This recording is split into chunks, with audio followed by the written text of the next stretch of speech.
Magandang hapon po mga katubo. Nandito po tayo sa bayan ng Sir Peps ngayon. Ako po yung hangang-hanga dito sa gumawa ng floor drain. Gawa ng yung floor drain kasi, wala naman sa standard. Eh dapat, dito po yan banda o kung saan yung inodoro, dito po yan dapat. Katulad yan, floor drain. Dapat ay dito po yan. Halos katabi ng inodoro. Para yung tubig, dito ang takbo. Hindi man yan, tingnan nyo, nag-stack. Nasa gitna ng tapat mismo ng pintuan. Ngayon lang ako nakakita ng floor drain na sa tapat ng pintuan ay. Kaya nga, inano ko kung ang galing gumawa ni Ray. Sino bang gumawa nito? Ayun lang. Mahirap mag-suggest kasi wala tayong alam kung sino gumawa. Pero kung ako lang talaga tatanungin, maling-mali po yan. Tama nga siya, floor drain. Pero ang position niya, mali po. Dapat ay doon sa kanto yan. Mula doon sa kanto ng tubo na yon, allowance ka ng mga 20. Yun po. Para yung klebe ng tiles, papunta doon ng tubig. Hindi man yung dito sa gitna. Tingnan nyo, nagapundo. Yan, ngayon po, ang mangyayari, pinapawasak na Sir Peps dahil papalitan ng panibago. Dahil salang-sala naman talaga. Ngayon, wasak na yan. Wasak. Wasak na eh.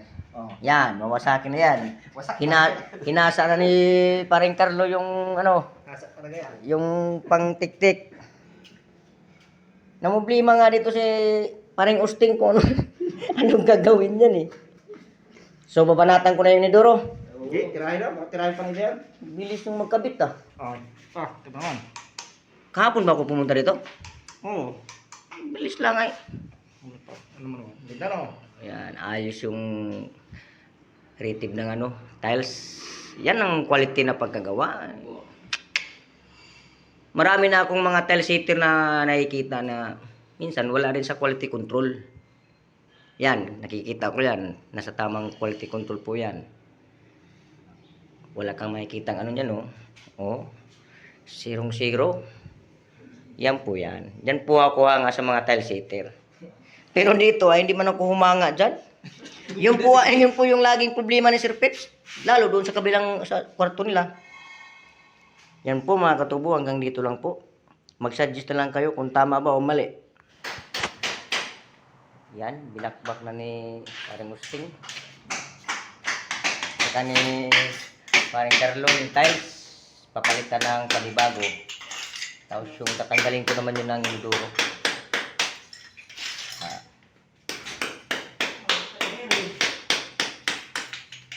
Parang saglit na nawari bakbakero. Matigas? Takot sa mata. Ayaw, nakakatakot talaga sa mata yan pag ano.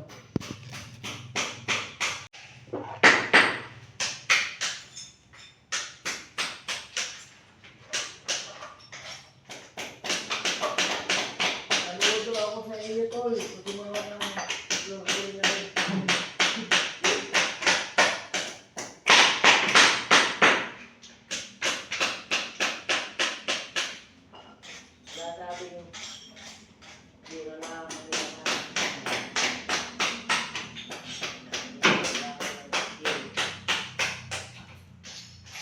top skill.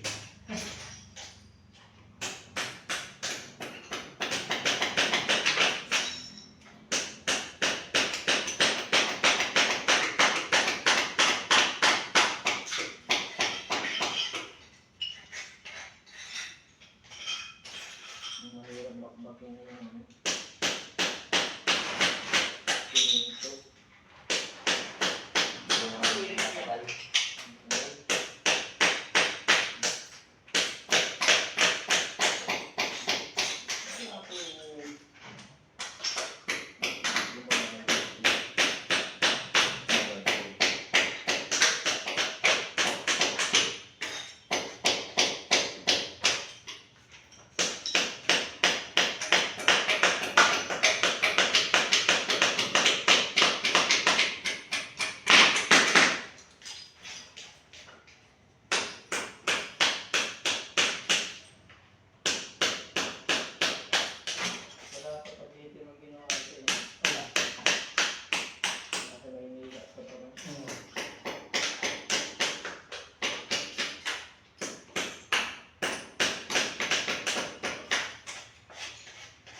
Yuda.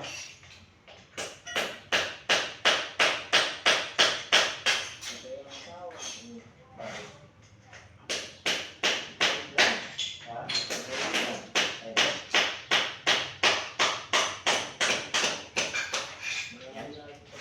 Tanggal na ang tumilyo.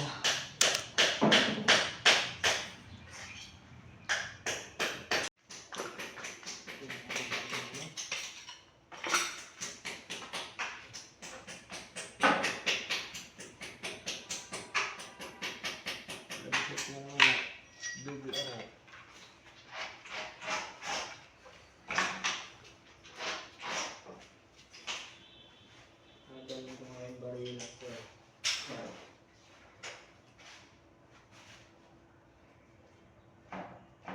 Okay na. Tulungan mo na ako. Sa kabila. Huwag iwangan lang yung tunda.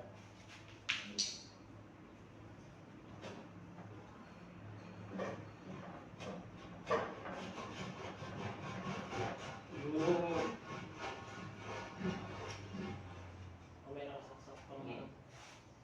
Wala na.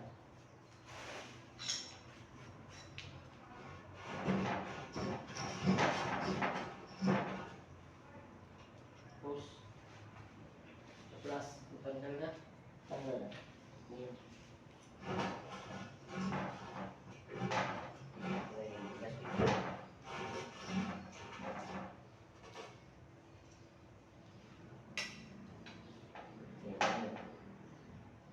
Ayan, pahilo. Pahila, pahila.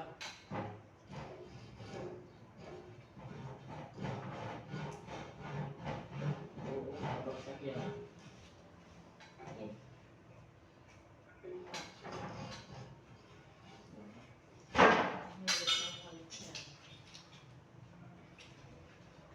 Nakakabit pala rin.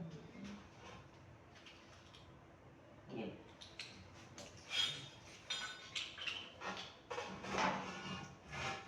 Yan, hawakan mo.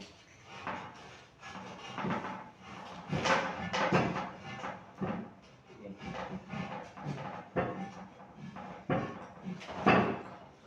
Lapit, lapit na.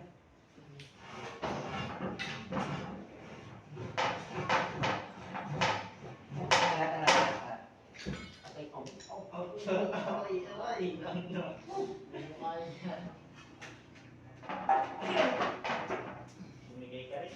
Ano pala siya? Versado ka ng pagkagano. Hindi, wala sa tamang level na lang. What? Ang madala, ito ang mga isa. Kasi ba't makuha ng karton, napagsak na.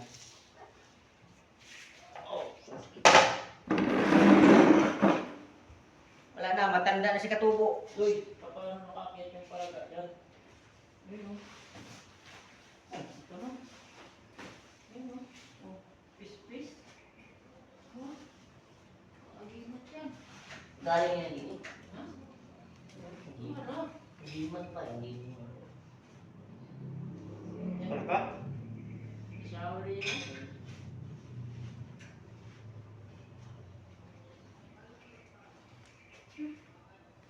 Pagkaki. Hindi na katubo. Kung dyan, at nakakuha dyan ang damit. Yan. Ayun. Yung tanggal dyan na yan. Yan, baklas na po. Pagkatapos, kapit uli. Yan talaga ang trabaho. Buti nga, ganito lang. Bibol. Pero, yan talaga pa yung ano ko. Oh. Dali. Nakapurso. Diyos ko po siya. Sige. Nabuhat mo daw po ito mag-isa doon, ang kinamit Eh, mo. wala pa akong naramdaman. Ha? Eh, ngayon may naramdaman ha. Hindi nabuhat mo mag-isa yan? Oo. Nung kinabit ko ako mag-isa lang. Yung isa? Kaya. Basta gitna ka lagi. Kaya, Joseph ka. Yan po mga katubo, tapos na po tayong magbaklas. Sila nang bahala dyan magtiktik ng tiles. Pagkatapos silang mag-tiles, tayo naman nakakabit ng inodoro. So hanggang dito lang muna tayo mga katubo. Muli po, magandang hapon po sa inyo lahat. Nandito po tayo sa bahay ni Sir Pips Ong.